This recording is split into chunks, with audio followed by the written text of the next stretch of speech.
to get started here. Tonight, we're one of our new Beef Reproductive Task Force members, Dr. Philipe Moriel, which is an associate professor from the University of Florida. He's actually located at the Range Cattle Research Education Center in Ona. Philipe has an interest in nutritional management and nutritional management and reproduction. And so tonight, look forward to what he's going to have to say in regards to improving beef cattle progeny performance through gestational nutrition. So Philipe, I'll let you take it away. Thank you, Kai, for the introduction. Thank you, everyone that joined us this evening or is joining us via Facebook. So this presentation here, this topic, I really like it because it does have implications to pretty much the entire beef industry, right? Changing the nutrition of cows helps promote their performance, helps with the development of the calf, health after birth, pre-weaning performance, post-weaning gain, carcass quality, progeny performance. So that's what I'm going to try to show you tonight, all those benefits by focusing on this supplementation strategy. So I'm going to start with talking a little bit more about how we used to see, how we used to look at into pre-calving supplementation of cows, and then how that changed recently with some of the recent studies that people have collected over the past, let's say, 15 years. And then today I'm only going to focus on protein and energy supplementation, but this is strategy here. I want to make clear that you can also use to provide polyunsaturated fatty acid, trace minerals, and other feed additives. But today's presentation will focus only on protein and energy supplementation just because of sake of time. Okay. And after that, I will also talk about, it's not just about the decision of supplementing or not, but also how we do it, of timing, right, when we're going to do it, frequency, and some other additives that we can incorporate into this strategy to increase the performance of the project. Okay, and then with all these management practices, I'm going to show what's the benefit to the pre-weaning growth, immune response, progeny, performance, and so forth. And then at the end, I'm going to briefly discuss some of the challenges that we have, some of the obstacles that we still have to go through. And I like to show it so that we know, so it's clear how much this has a potential for the beef industry. And once we overcome these challenges, and this strategy is going to become another very feasible tool in the box of this, of all the producers in the United States or across the world, actually. Right? So to begin with, pre-calving supplementation, for years has been used as a strategy to ensure that cows will calve in good body condition score. So we know for a long time that cows that calve in low body condition score, below 5, they have a very poor conception rate in the first time they have, right? But if they calve in good body condition score 5 or above, that conception rate increases substantially. And even if after those cows calve, right, even if they calve in a thin, very low body condition score, and you make them gain condition, yeah, you will get better compared to just if they had maintained that thin body condition score after calving, but you will not fully compensate. These cows will never achieve the same level of conception rates that you see if a cow calve in good condition and at least maintain that good condition score.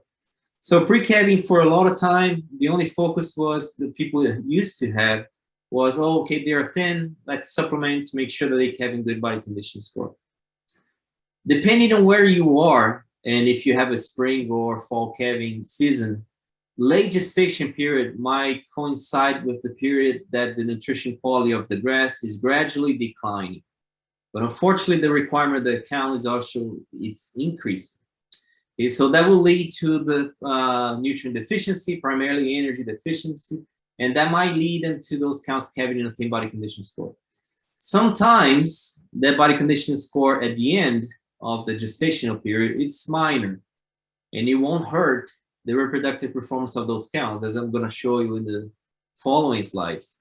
But that small body condition score loss during the late gestation period is sufficient to affect the performance of the calf. So even if it doesn't hurt the performance, okay, and the number of calves on the ground, the quality of that calf and how they're going to grow after birth is going to be impacted by that deficiency during late gestation.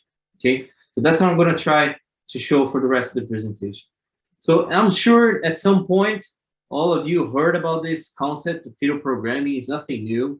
You probably just got more focused on the last 15 years in terms of research with beef cattle. Has been used in other species, even humans, for a long time. The beef cattle is mostly 15, 17 years at the most. So it's the idea that by changing the diet, the management, or nutrition of these cows during gestation, we affect how these calves are developing, to the point that it affects how they're gonna be, their health after calving, the formation of organs and tissues, and how they're gonna perform later in life. All right. So just to put everybody on the same page, this is a figure that shows the calf growth during gestation. Okay, the red line is the weight of the calf in pounds, and according to the trimester of gestation. So you have the first, the second, and the third trimester. And you can see here that over 2/3 of that calf growth happens during late gestation. So people thought, so that shows how critical it is to ensure those cows are not losing body condition score at that time.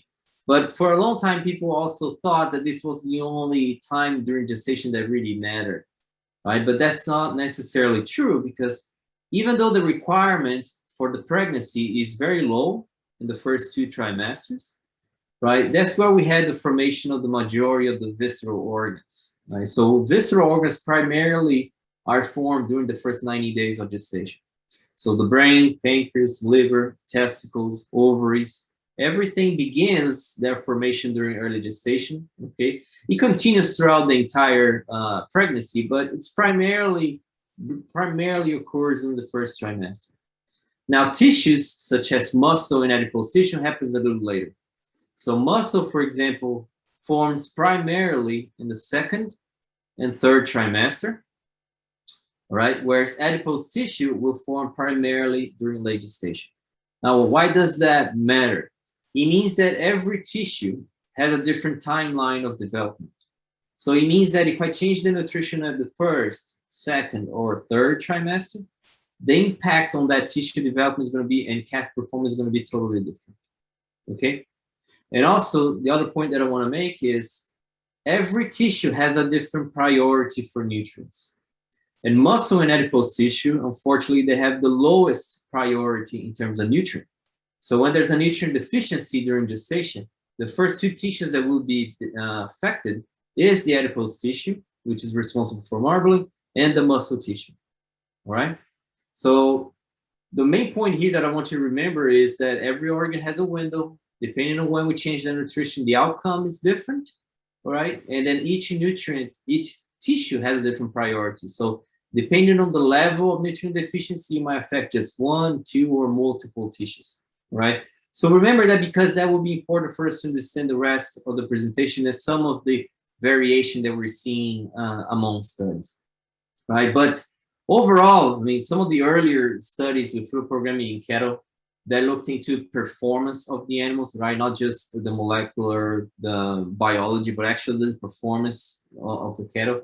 They show that even a small amount of protein supplementation during the last trimester of gestation, okay, 1 pound of protein per count per day, it was able to increase the weaning weights of the calves in 3 of those 3 studies. In 2 studies, the carcass weight was also increased. They increased the percentage of carcass gradient choice, and also they increased the marbling scores. So remember this slide here that I just showed it to you, right? Muscle and adipose tissue, they are formed primarily during late gestation. So by providing this protein supplementation, we either addressed the nutrient deficiency in those scenarios, or we provided an extra amount of protein and energy that was beneficial to the growth of muscle and adipose tissue. So overall, that's pretty much the same that a lot of the other studies are going to tell you. Right? You address the deficiency, it helps with tissue formation, helps increase the performance of the calves. Right? And a bunch of other studies came after these ones, and I'm going to show more about them later. But it's not just about the decision of supplementing or not. It's also about when you do it. So I want to show you this study here because it tells us a lot of things about fetal programming and some of the things that I'm going to discuss for the rest of the presentation. So for example, in this study here, we have a fall calving group of cows, right? So in that study, we weaned calves in July, and the cows start calving at the end of October, early November. So this figure here shows you the energy requirements of those cows during the last trimester of gestation. So you can see that exponentially grows because that calf is growing a lot, right? So what we had in this study was a very simple design, only 3 treatments during the pre-calving period. So we had a group of cows that didn't receive any supplementation. They were just on grass, and that's what most people would do. And in the second group, we had a group of cows that received about 2 pounds of dry distiller's grains. A lot of protein, a lot of energy, right, for the entire late gestation period. So 2 pounds for 84 days. Right, for that entire period here that's growing, their nutrient requirements is exponentially growing. And then we decided to add a third treatment, trying to be more cost effective. So for example, instead of diluting the amount of supplement, a small amount for the entire period, what we did, we provided 4 pounds only during the first half of the late gestation period. Now, why would you do that? The reason is that the total amount of supplement would still be the same, but now I'm concentrating all of the supplementation during the first half when the nutrient requirements of those cows are the lowest. So with the same amount of supplementation, the same amount of supplement that I'm investing in this cow, I will be harvesting greater body condition score at the time of calving, okay, because the requirements are the lowest. And at the same time, I'm reducing labor by half. Instead of providing for the entire late gestation, now I just do for half of that time. But by doing this, what are the implications to the calves? Now, by reducing the supplementation time by half and just providing everything during that first half, I'm focusing mostly on the cow, primarily on the cow. But what is the impact on the calf performance when I do that? Okay, so only 3 treatments, no supplementation for the entire time, or the same total amount, but offered only during the first half. And then after calving, everybody's treated exactly the same. So in terms of cow performance, in this slide here, we have their body condition score throughout the entire study. So again, we weaned those calves early August. Cows start calving in November. Breeding season happened from January to April. Okay. Now to the beginning of April. So what we can see here is that cows that received supplementation before calving, the green and the orange line, at the time of calving, they had greater body condition score, as you would expect. Right, it was almost 1 unit higher on a scale of 1 to 9. And those cows, they were able to maintain this greater body condition score for the entire study, all the way to the preg check. Okay, but no differences if I offered supplementation for the entire late gestation period or if I offered for just half of that time. So in that sense, if you think about that, which treatment would you choose? Well, the one that you offer for half of the time, right? You're saving labor on half, and those cows, they were able to achieve the same response. And as you guys are going to see on other studies, cows are very resilient. They are very efficient on using that supplementation. They are able to change their metabolism, regulate their physiology, so that they can efficiently use this extra supplementation amount. So that's why they were able to achieve the same body condition score, despite having the supplementation half of the time. And as I told you at the beginning, look at the control group that didn't have any supplementation. Towards the last part of the late gestation period, they start losing body condition score, right? So even though you have plenty of grass, it's already, the nutrient deficiency is slightly below their requirements, so that they start losing condition score. And that continues obviously after calving. Now in this study here, we didn't see any differences in pregnancy rates, right? Even though they calved a much greater body condition score. And the reason is that if you look more closely to the control group, the ones that didn't receive any supplementation before calving, even though they lost condition, they still calved in a body condition score above 5. And after calving, their body condition score was very minimal. So that's what we want. We want cows to calve in good condition and minimize the body condition score after calving. So in this particular study, pre-calving supplementation did not do anything to the cows in terms of overall pregnancy rates. But when we look at calving distribution, even though pregnancy rates was the same, cows that received supplementation for the first half of the late gestation period, I had more cows calving early in the first 30 days of the calving season. 80% compared to 60% of the other two treatments. So again, of all of those treatments, which one would you pick? Well, I would pick the one that is supplemented for only half of the time. My labor is half. I achieved the same body conditioning score compared to supplementing the whole time. And I also had greater amount of counts calving early in the breeding season. Now, what happened to the performance of the calves? So the first thing I want to mention is that something that people are always concerned when we talk about pre-calving supplementation, which is birth weights of the calves. So in this study, we didn't have any statistical differences on calf birth weight. They were about 4 pounds heavier at the time of birth if they were born from cows that received supplementation, but no statistical differences in this case. And most of our studies doesn't show any differences in birth weights. And even in the study that we did pick a statistical difference, we never had problems with calving distortion.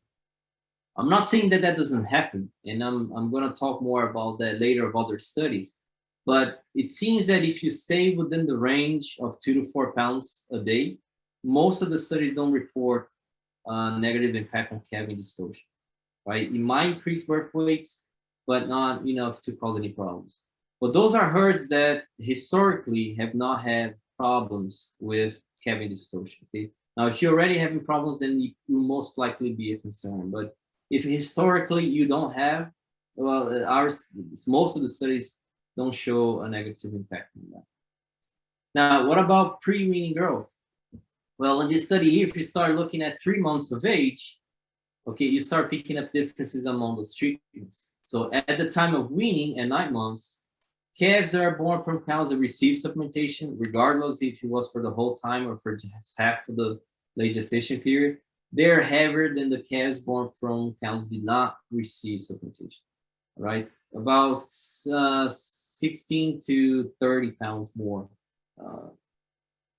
13 to 30 pounds more if they were born from cows that received supplementation. But the best results was for calves that were born from cows that were supplemented for the whole gestational period. So it seems that in terms of pre-weaning performance of the calves, it's better to provide more consistent supply of nutrients during late gestation. Okay, so the best treatment for the mom was not the best treatment for the calves. So by trying to save a little bit on labor, I did not harvest an additional 17 pounds more for these calves compared to those that were born from cows that were offered supplementation for just half of the time. Right, so maybe this pre-calving supplementation strategy is something that we should not just focus on ensuring good condition score on the cows, but also to improve the performance of those calves after birth. Now, what happened after weaning? We weaned those calves, we send them to the feedlot, and then so we wanted to look at their immune function once they entered the feedlot and they were vaccinated against bovine respiratory disease. So we didn't see any differences in terms of stress response or the inflammatory response of those calves. But we did see that at least for parainfluenza virus 3, which is one of the viruses that cause bovine respiratory disease, calves that are born from cows that receive supplementation, they had greater production of antibody against that virus, and also a greater percentage of calves responding to the vaccination compared to those that were born from cows that did not receive supplementation. And the best results here in terms of immune function was the calves born from cows that were offered supplementation for just the first half of the late gestation period. So again, for the cow performance was one treatment. For the calf performance, is better to supplement the whole time. For their immune function, somehow it was better by providing only during the first half of the gestation period. What about the rest of their performance? Okay, average daily gain, feed efficiency. We didn't see any defects on average daily gain and feed efficiency throughout the entire feedlot period, but we did see that calves born from cows that received supplementation, they had greater marbling scores and also greater percentage of carcasses grading choice. And the best results were, again, if they were born from cows that received supplementation for just the first half of the late gestation period. So depending on your goal, the best strategy for those cows different. And that's why I like to show this study so much, right? Because for somebody, for example, a producer that is that's going to sell their calves at the time of weaning, obviously you want to focus on the strategy that's providing supplements for the entire late gestation period, because that's going to harvest the most or the best performance in terms of pre-weaning growth. But if you're looking specifically at increasing carcass quality, well, it seems that in this case, it's best to focus on the first half of that period. All right. So it's not just a decision about supplementing or not, but also timing of when you're going to provide can have a significant and a variable effects on the performance of those calves. So having said that, right, most of the producers, at least here in Florida, they sell their calves at the time of weaning. So what we wanted to do with this study here was to maybe, and we recognize that sometimes not everybody has the labor or the time to supplement calves for every day for 90 days. Okay, so the goal of this study here is to maybe explore a reduced frequency of supplementation in order to allow more producers to adopt this type of strategy. So the whole goal here was to see is how low can I go in frequency of pre-calving supplementation without impacting the performance of the cows and without impacting the performance of the calves. So for that study, we started about 80 days before calving, right? All brainless cows on Bahia grass pastures. One group of cows did not receive supplementation before calving. That's our control, and that's what most people do. We have plenty of grass during that time. It's just the quality is a little bit lower as we approach calving. Or they were provided supplementation daily, right? 2 pounds of distillers per cow per day daily. So that's 14 pounds a week. Or that 14 pounds were divided by 3 and offer close to 4.7 pounds on Monday, Wednesdays, and Fridays. Or that 14 pounds per week was offered once a week, right? And all 14 pounds offered on Monday. So all treatments, all the supplemented cows, they received the same weekly amount of supplement. It was just that the weekly amount was divided by 7 days, 3 days, or a single day of the entire week. Okay. Then after calving, everybody's treated exactly the same. So in terms of cow performance, if we look at body condition score, again, the body condition score of those cows at the beginning of the study was very good, about 5.5. And this is August. Calving is around early November. And as you guys can see, the ones that receive supplementation pre-calving, they maintain about 0.5 or 0.6 body condition score units higher compared to the control group, which lost about half of a point or a little more than half of a point from the start of the study.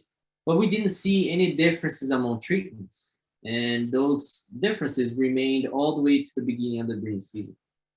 So if I supplemented that count daily, 3 times a week or once a week, we end up with the same body condition score. So I'm cutting my labor here by half or almost by 7 times by providing once a week, and those cows were still able to achieve the same body condition score.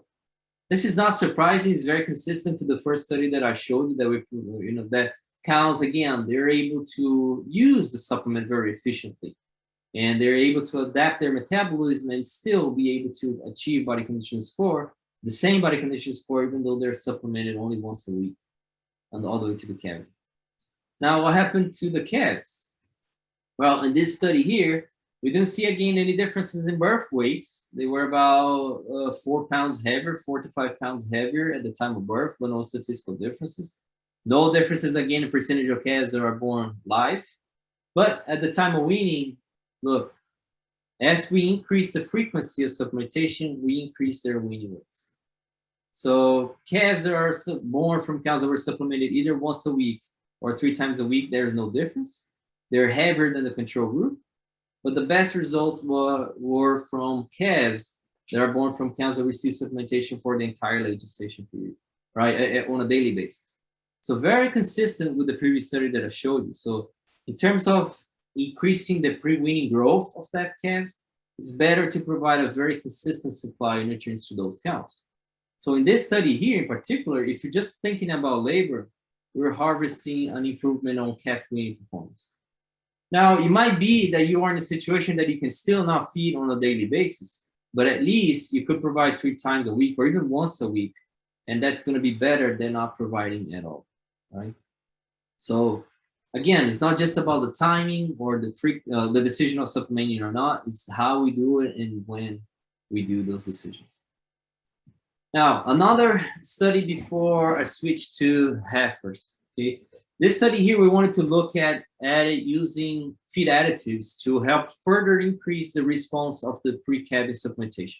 All right, so for example, in this case, we wanted to use monensin, which is a ionophore that is highly used in the feedlot system. Okay, it improves energy efficiency. The animals are more feed efficient. Monensin also changes the physiology of the animals. It increases the production of propionate, which is a precursor for glucose in cows. And glucose is the primary energy source of the fetus during pregnancy. So the hypothesis here was by adding monensin to the supplement, I would probably promote better supply of glucose to the fetus, and that could increase the performance of these calves once they're born. All right, so the design is very simple. About 70 days before calving, all Brangus cows on Bahia grass pastures, like I told you before. We have a group that there's no supplementation before calving, or about 2 pounds of distillers grains every day, or distillers grains added with monensin. Okay. And then after calving, everybody treated exactly the same type of pastures, the same type of management all the way to weaning. Now, what happened to the cows? In terms of body condition score, again, the study started in August. Cows calving around November, breeding season beginning in January.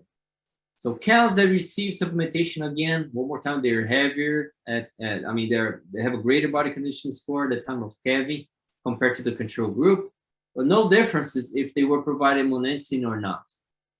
Now, somehow the monensin had some carryover effects after birth. Even though we were not supplementing monensin after calving, those cows, they were able to sustain a greater body condition score for the rest of the study compared to the other treatments.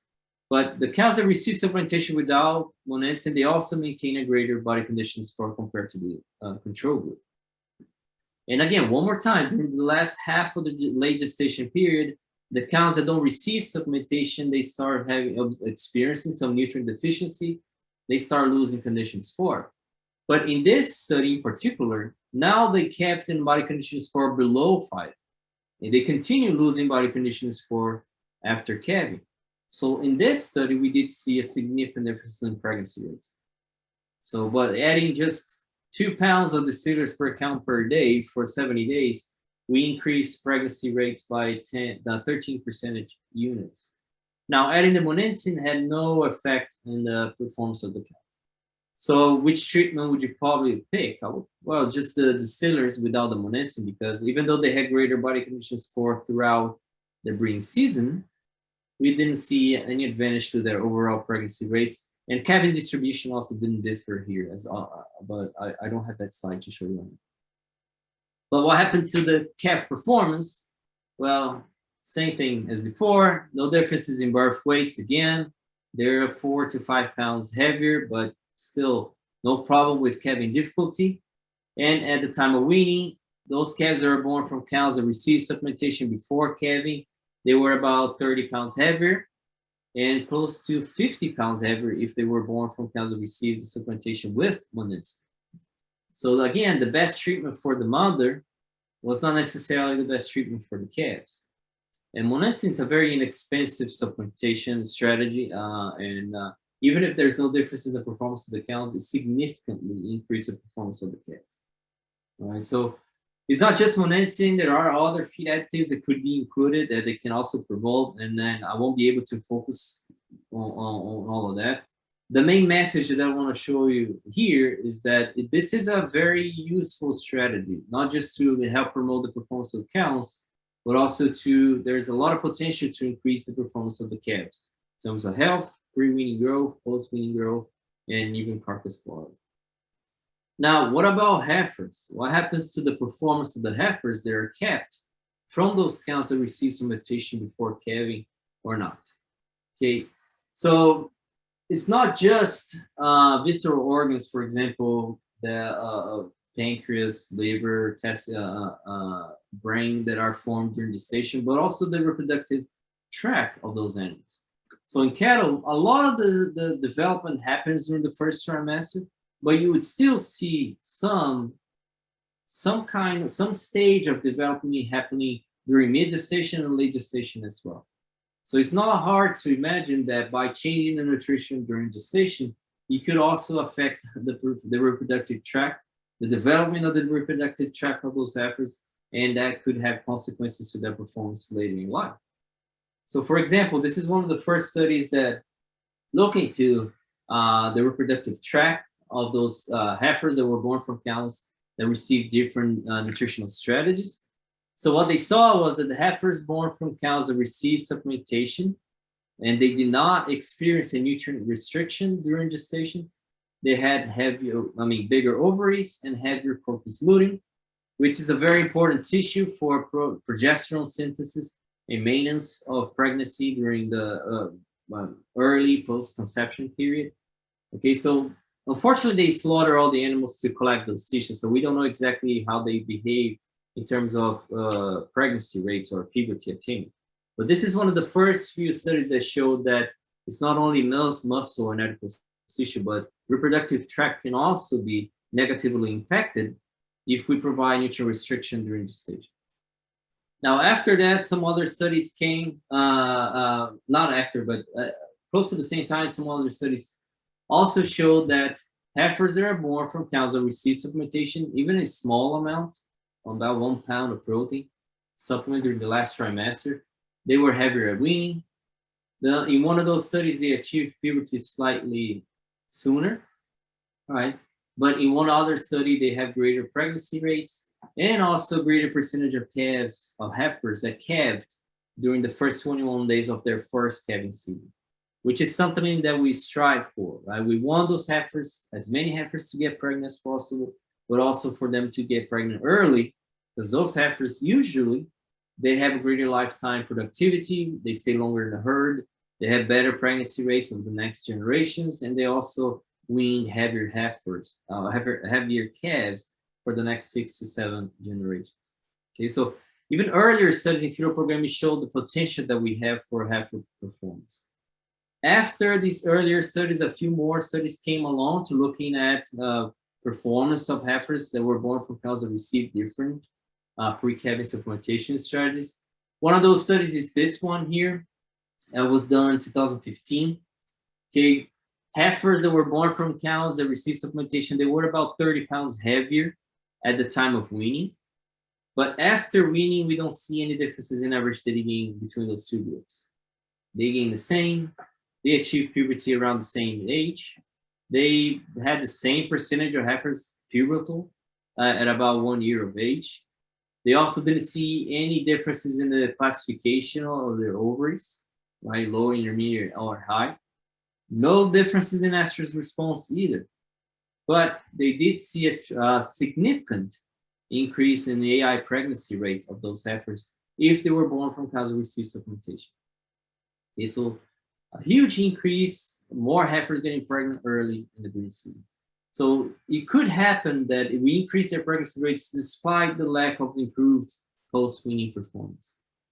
In another study, okay, a little bit different, now they use more combinations of diets. So for example, here they have a diet in red that is 25% energy deficient. It only provides 75% of their energy requirements.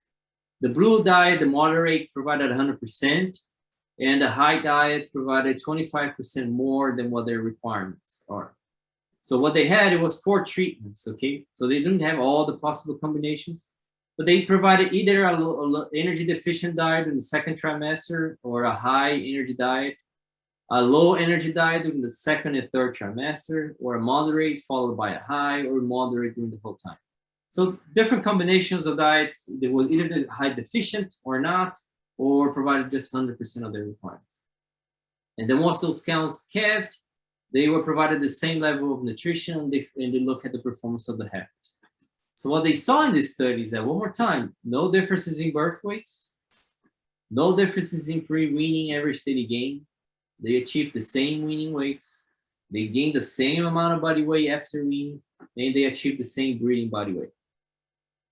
They also didn't see any differences in pubertal attainment, percentage of heifers achieving puberty, age of puberty, antral follicle count, right? But they did observe differences in calving percentage.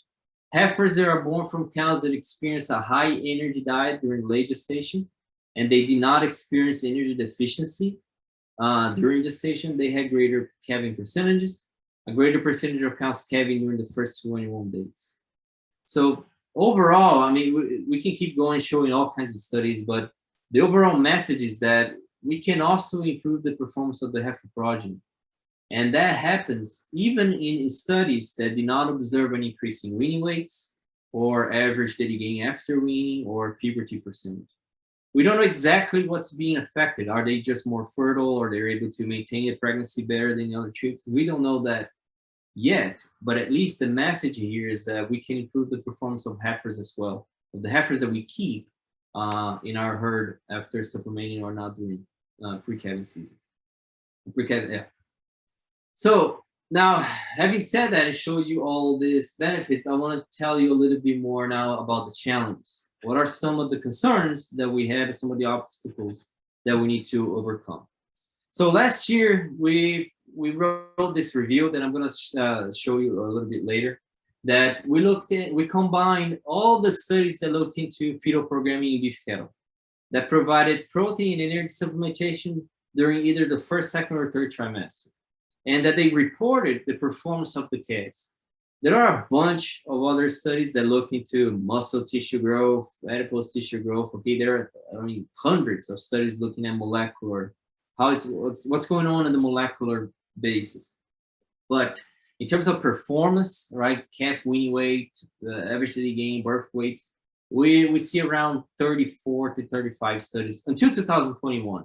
I know there are more studies that came in at the end in 2022, and then I know there are some that are about to be published. But until 2021, we did this review and looked at all of the ones that had for some kind of performance of the calves being reported. So what we saw was that in terms of birth weights, okay, we found 33 studies reporting the birth weights of calves. And of those 33, 14 studies reported an increase in birth weights. And the rest, they either did not report or there was no difference. Okay, so a little less than half of those studies report an increase in birth weights, but none of them reported an increase in calving dystocia. So again, like I said at the beginning, I don't know, I'm not saying that it could not happen, but if you stay within the range of supplementation level that these studies are reporting, and you do not have a history of calving dystocia, very unlikely that you're going to have problems. Okay. Now, I know this is not the best statistical method to do now. We're working on doing a method analysis that is much more sophisticated than this. I just wanted to give you an overview of what's available and how consistent are those responses that I showed you and so forth. Now, in terms of pre-weaning growth, we found 32 studies reporting the pre-weaning growth of the calves. And of those 32, 17 reported an increase in weaning weights. So a little more than half of them showing an improvement in pre-weaning growth. So it's quite consistent. So it's a wide variety of supplement types, supplement amounts, timing, location, breeds, regions, okay, countries. So you can see that I would say it's quite consistent, this increase in pre-weaning performance. But now why is it not happening in every single study? And I'm going to discuss for the rest of this presentation. And something interesting here too is that we only have 22 studies following those calves after weaning. Right, so, and that's one of the challenges that we need to overcome. Unfortunately, most of the studies, they stop at weaning and few continue. And I know it might be either because there's the lack of resources or funding or timing. You know, when you're in a center, for example, you have a bunch of studies and schedules. Not always you are able to keep those animals in the ranch at the farm like for as long as you wanted. So I can see why less studies are focusing. It's a long time to wait to do one study. But of those 22 studies that are available, only 8 showed an increase in post-weaning growth. I'm not saying here that it doesn't work, right? So what I wanted to show you is that perhaps the epigenetic effects that we're causing by changing the nutrition during pregnancy is diluting over time. We don't know that yet. Or it's simply because by the time these calves are born and the time that you collect the final post-weaning data, it's such a long amount of time that there are so many things that can happen in between that somehow mask the treatments, all right? And then that's what we're going to discuss from now on. But overall, at least in terms of pre-weaning growth, it's quite consistent. There's an improvement in pre-weaning growth performance of the scales. Now, what are some of these possible explanations? The first one is cow milk production. Very, very few studies reported milk production of those cows, if they were increased or not by pre-calving supplementation. And most of them do not report differences in milk production. And that's also because the method that is used to measure milk production, right? It's just the way suckle weight, so it's relatively gross. So the variation is quite high. For you to pick statistical differences, the difference has to be very high between the treatments. So that's part of the explanation, right? We don't know exactly what's going on with their milk production. And some of the studies that did report milk production, they don't see any statistical differences, all right? Now, as I said at the beginning, it could be that the epigenetics effects are just diluting over time. We don't know that. That's something that we need to discuss more. But one that I want to raise you, want you to pay attention, and again, it needs confirmation, right? It's just not a hypothesis, but I'm going to tell you so that we think about that, is the interaction between pre and postnatal nutrition. So even though a lot of the tissues, most of the tissues are formed during gestation, they're not completely mature at birth. They continue their development during the first few months after birth of those calves. And by changing the nutrition of those calves right after birth, the first few months after birth, you can also impact how those tissues are developed. So you can change, for example, marbling scores and muscle tissue growth by changing the nutrition of the calves during the first few months after birth. So what I envision, I'm going to show you a data that supports some of this rationale, is that sometimes we might be changing the nutrition of the cows during gestation. We might be causing a programming effect, right? We are changing them. We are programming those calves. They should perform better once they are born. But once they are born in an environment that doesn't provide enough nutrition for those calves. So they don't have enough energy or protein to fully express what they can gain. So and that might mask some of those effects that were programmed during gestation. That's just an hypothesis, but this study here that I'm going to show you supports some of this thought. Okay, so here we have a group, 3 treatments, very simple. Cows that did not receive supplementation before calving, those that received protein and energy supplementation via molasses, all right, or molasses added with methionine, and methionine being an additive that can lead to some epigenetic effects, at least in dairy cattle. They have seen a lot of that data. So 3 treatments: no supplementation before calving, molasses, or molasses with methionine. Once those animals were born, everybody's treated exactly the same. And in this study here, we early weaned the calves at 3 months of age.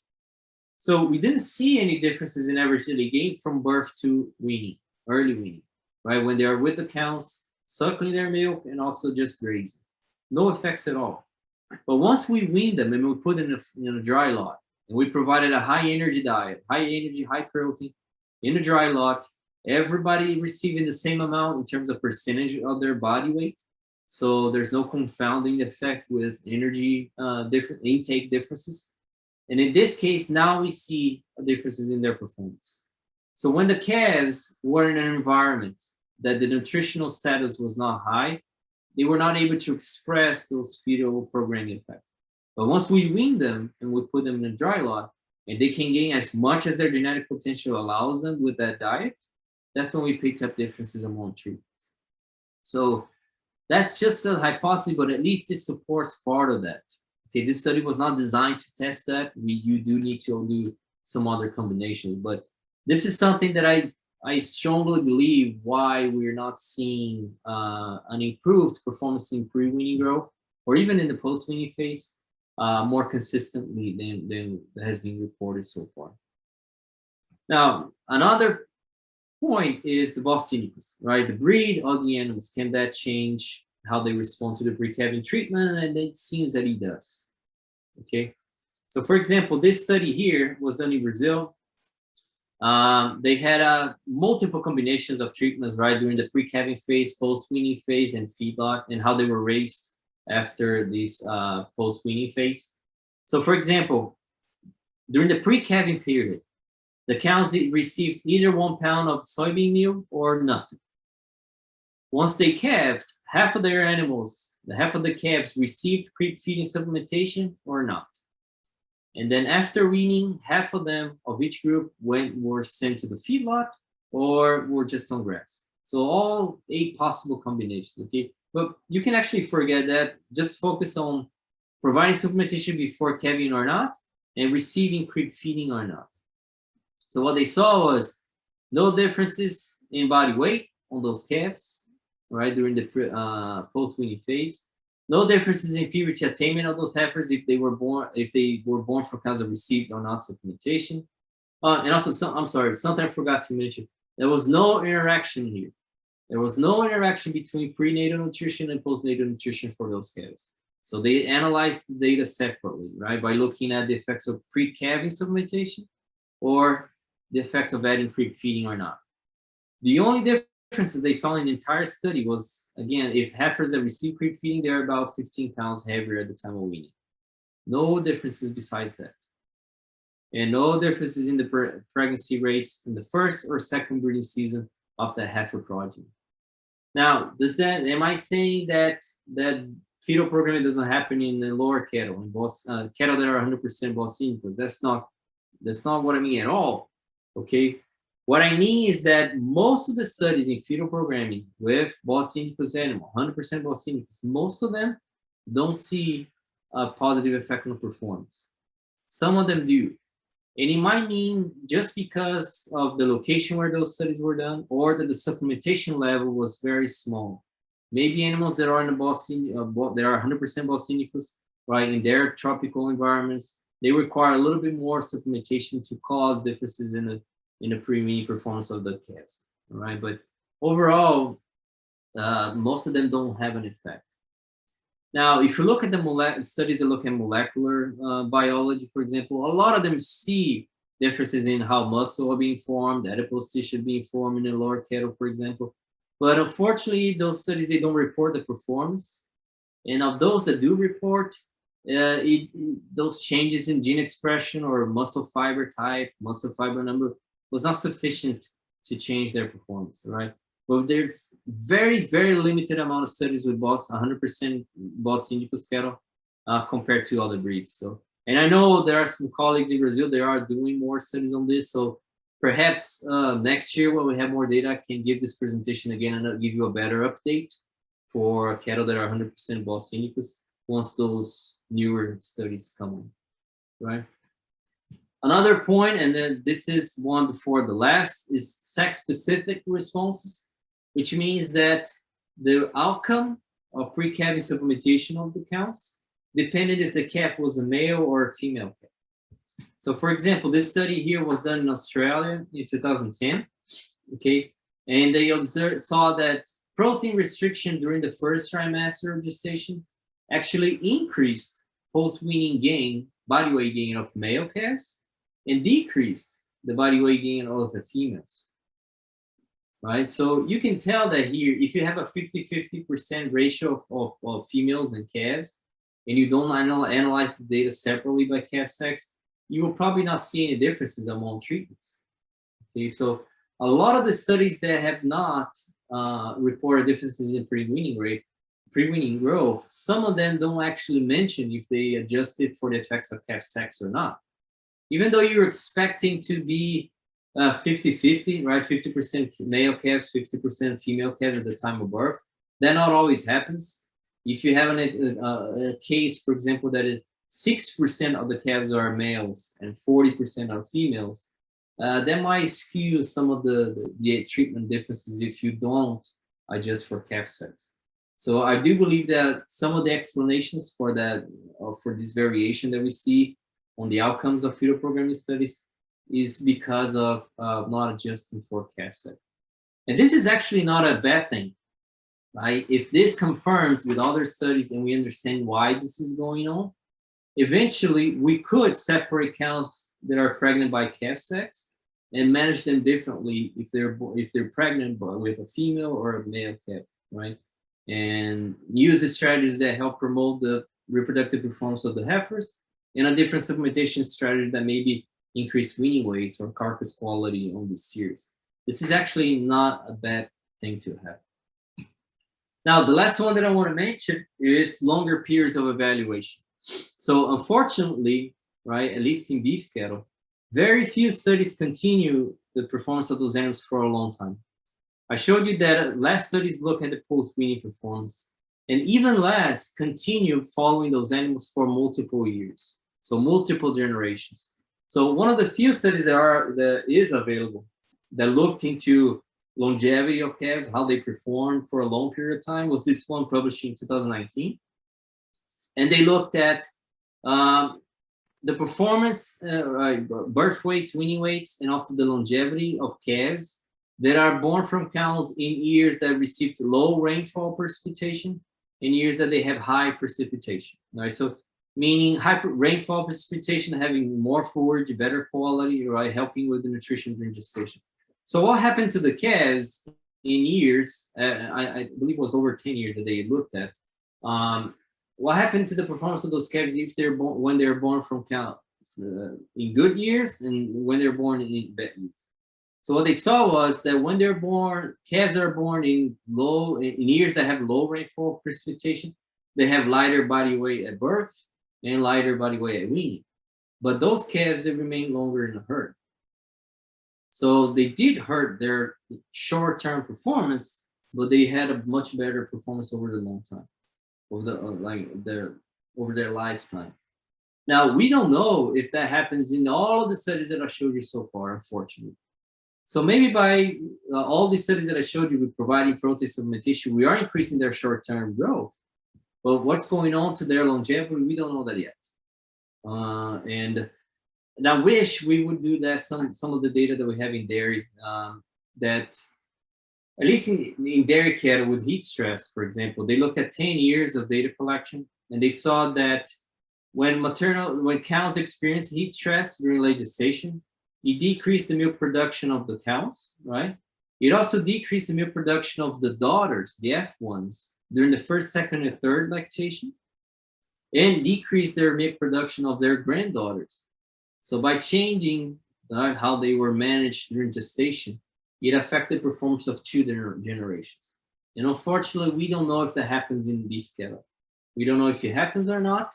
And if it does, we don't know what's the extent of those impacts. So, and again, the reason that I'm showing this is just to show you that we still have a lot to know. We still have a lot to investigate. But once we overcome those challenges, I mean, the opportunity for the beef cattle producers is going to be even greater than what already is. But right now, overall, we already have an opportunity to enhance their growth, immune function, and reproduction by changing the diet of those pregnant cows. It's not just a strategy to ensure better body condition score at birth, at calving, for example, but it could be used to promote the performance of the progeny, right? Now, last thing, a lot of the things that I said today, it's incorporated in this review that was published last year. It's open access, so anybody can access that. You just need to go to this link and do it. I explain more details, everything that I talked about, and we also discussed polyunsaturated fatty acids and trace minerals, which is something that I didn't have time to do today. And if you don't have access to that, just send me an email, and my email is right here at the bottom, and I'll be glad to send you some of those things. All right, so with that, thank you very much for joining. And Kai, I'm ready to take any questions. All right, thanks a lot, Felipe. A lot of good information there. And so I'll just encourage everyone, please submit your questions in the Q&A so that we can get those answered. And I'll kick it off here with a couple questions. One, we had someone join late, so if you could just address the protein supplementation that you were talking about. The question was, are you comparing that to cows that are deficient in protein, or how are those comparisons done? Yeah, no, that's a great question. So the studies that I showed you, the first few ones that were done here in Florida, those are treatments that provide a supplementation to address a protein deficiency. So the control group had energy deficiency and is slightly deficient in protein as well. But the table that I showed you that included like all 33 studies with fetal programming, nearly half of them had the control group did not experience a protein restriction. So it seems that even if you don't have a protein restriction period and you provide extra nutrients for those calves, there are some studies reporting an improvement in performance. Right? But yes, chances are that when you do have a protein deficiency, chances are of that strategy, pre-calving supplementation, working much better on progeny performance is going to be greater. But not all the studies that showed an improvement in pre-calving experience protein deficiency. Excellent. All right. Hey, Felipe, on the 33, in that meta-analysis that you guys did with the 33 studies, one thing that I kind of noticed in that is there's only 1 or 2 studies that report first trimester or early based studies in regards to sort of prenatal programming, postnatal growth type thing. So the question I have is it a situation that, because I think about this all the time, from a reproductive management point of view, we bring cows to the working facilities, they are going through the synchronization protocol, we're doing preg checks. So there's theoretically a lot of stress on those animals in the first 60 days of gestation. Yep. And so is there no data to suggest that those potential situations are problematic? And I'm thinking about it from the point of view of low quality forage, poor quality hay, keep them in a trap close to the facility, whatever it might be. Just your thoughts on that and why there's not as many studies maybe in that area. I agree with you. I actually think if you just think about the biology, this is probably one of the best times to intervene and do something for not just for the stress response, or by providing nutrients that we know that could modulate the epigenetic effect. So we have a very high plasticity on that fetus, so we could modulate a lot of their future performance by that. The reason that I think that a lot of people don't do it is that for a long time the focus was always on late gestation, because of that primarily most of the calf growth happened at that stage. So a lot of people would focus on that. Also, late gestation, for a lot of the properties, it coincides with the period that you have nutrient deficiency. And once those counts are calving, you would have a better quality of those, unless you have a fall calving season. Okay, but for a spring calving season, by the time you're breeding first trimester, the quality of forage is going to be much better. So that's not much of a concern.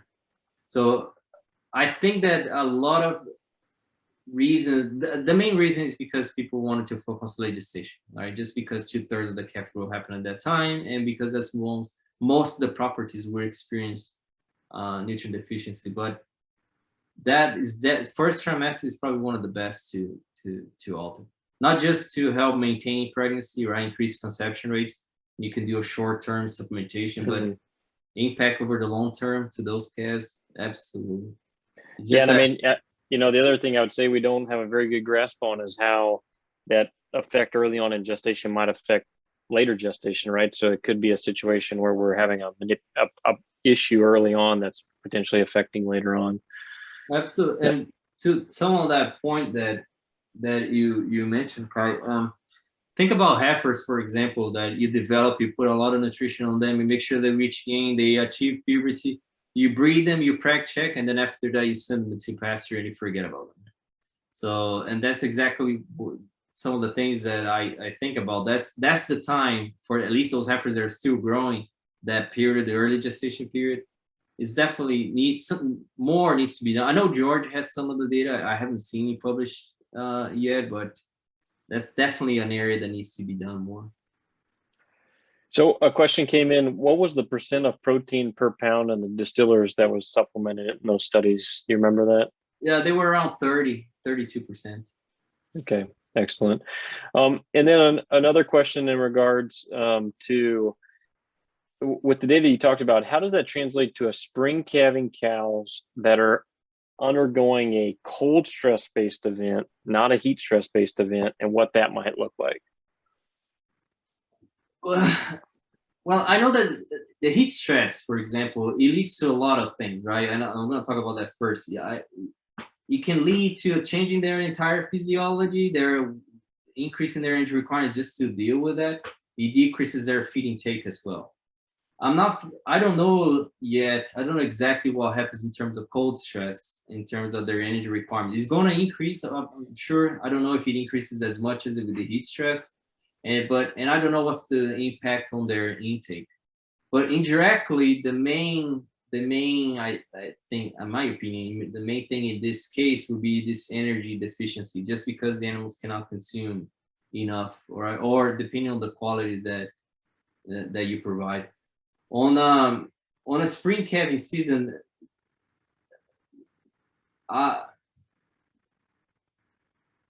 yeah, in that case, you most likely your energy deficiency will happen in the second and third trimester, and it's going to be severe enough if you don't address. But again, I'm thinking so many scenarios now. It's hard to tell. If you're providing enough forage, the animals are consuming enough, and it's a good quality forage or supplementation, I think that the impact of cold stress is going to be significantly less than what we see with heat stress.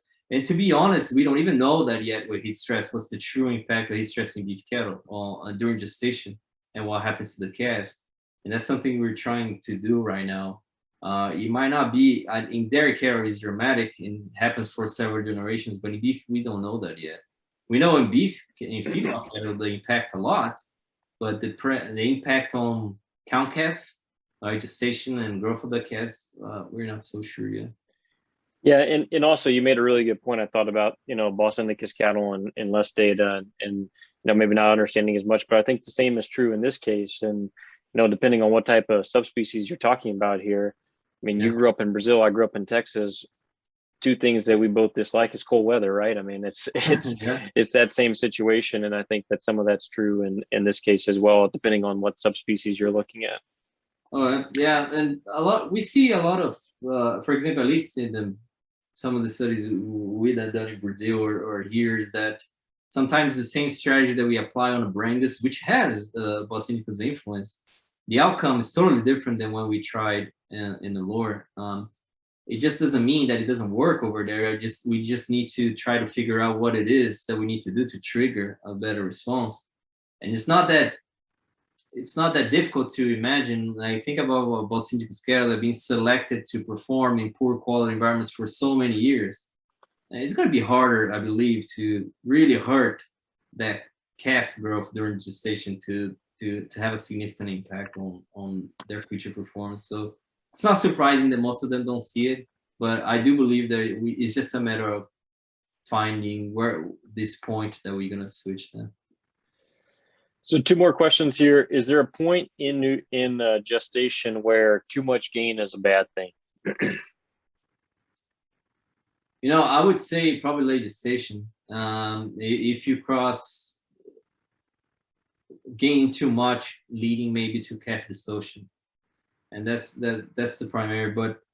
And that's one of the problems, right? With all this, like 35 studies that we looked, I didn't find anybody talking about calf dystocia. A few looked at percentage of calves born alive, that's a flaw of us. I mean, people reporting that's something that needs to be there. Every time we give this presentation, somebody asks about birth weights. This is the first question we always get. So I would say late gestation, but again, like I said during the presentation, it seems that 1 to 4 pounds per day is not enough to cause any calving dystocia if you never had problems before. Excellent. Okay, and then the last two I'll just kind of put together here. So one, is there any economic analysis that you've kind of looked at in regards to any of this and basically what that would mean to the bottom line of a beef producer? And I'll let you answer that one first, and then I'll ask the last one. Well, no, I don't. And the reason that I don't, right? So for example, think about that study that I showed you that had differences in weaning weights if I offered supplementation for the entire late gestation or just half of that time. If you run those calculations and the differences in weaning weights last year, the outcome is going to be totally different than what you do this year. So the reason that I don't present any of the economic data is just that it's so dynamic. I don't want people to go home and say, yeah, he said it doesn't work, you shouldn't do it. But I don't know what is the supplement that you provide. I don't know how much you paid for the supplement. I don't know what's the calf price that you're selling. So, and that changes a lot to determine if it's going to be, there will be differences or not. But at least by showing you the performance, you have a baseline to kind of estimate, in your case, if it's something that you should do or not. Yeah, I think that's really important right now. I mean, we're experiencing prices that we haven't seen in the cattle market, and we have grain prices of places they haven't been. So it's really hard to, look at an economic model and have a one size fits all. It's kind of, and it's very operational dependent, right? So it's really tough to do those. So the last question here on the slide of cow body condition score, why was the group SEM, SUP versus SUP and SUP plus MON at 168? These three groups came to the same value at 325 days at weaning time. Not sure if I asked that correctly, but that's the question. Can you repeat that again? Yeah, and it's in the Q&A, Felipe, if it's easier for you to read it with my bad English here. No, it's why the group?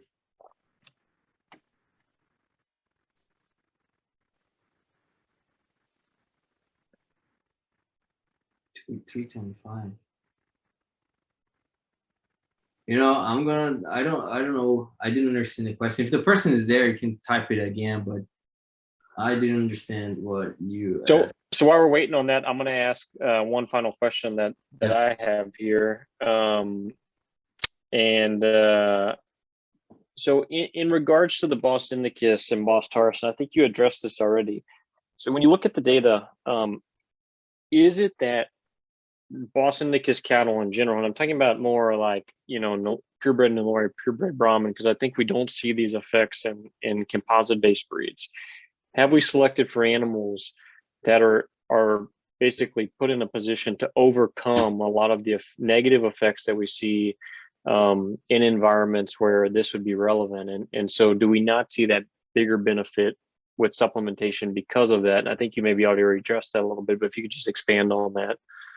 Well, I think it is, Kai. I mean, even with us, I showed you several studies that by changing the frequency, timing, the cows somehow they're able to sustain good performance, right? And those are just have a minor Bos indicus influence, so they're very efficient.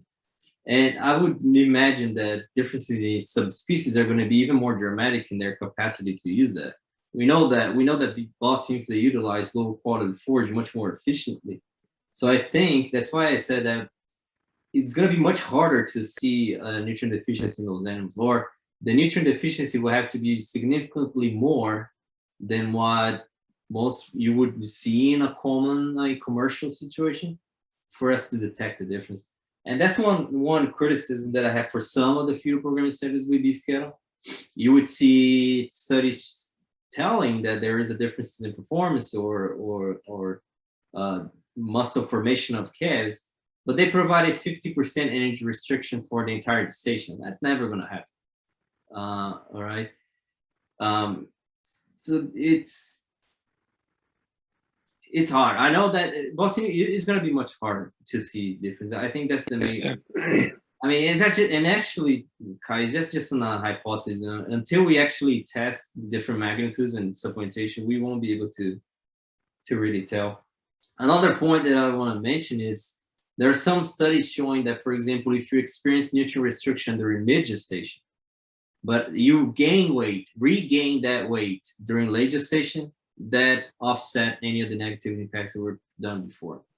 So it just could be that with beef Nelore cattle as well. Excellent. Well, I think we will wrap up there. I'll just mention, I think one thing as the Beef Reproductive Task Force, one of the things that we think about is that reproductive management, reproductive physiology is not a silver bullet to basically overcome challenges from a management point of view that is as we experience year long. And a lot of times it's the measuring stick of the overall management of a beef operation as to how well we're doing when we look at our pregnancy rates and calving percentages, et cetera, weaning percentages. And I think that the information that Philipe talked about tonight is really relevant to as we think about sort of building that situation to be as successful as we can from a repro management point of view in the entire year. So really appreciate the information that he shared tonight. Again, this is recorded and going to be available on YouTube, so you can go back and visit that. I'd like to thank our sponsor, Boehringer Ingelheim BI, for sponsoring this webinar tonight, and look forward to everyone joining again on April 19th for part of our spring webinar series, and the dates coming out for the Applied Reproductive Strategies meeting later this year will be announced. So with that, I hope everyone has a great evening, and we'll see everyone on April 19th. And thanks again, Philipe. Thanks, Kai. Thanks, everyone.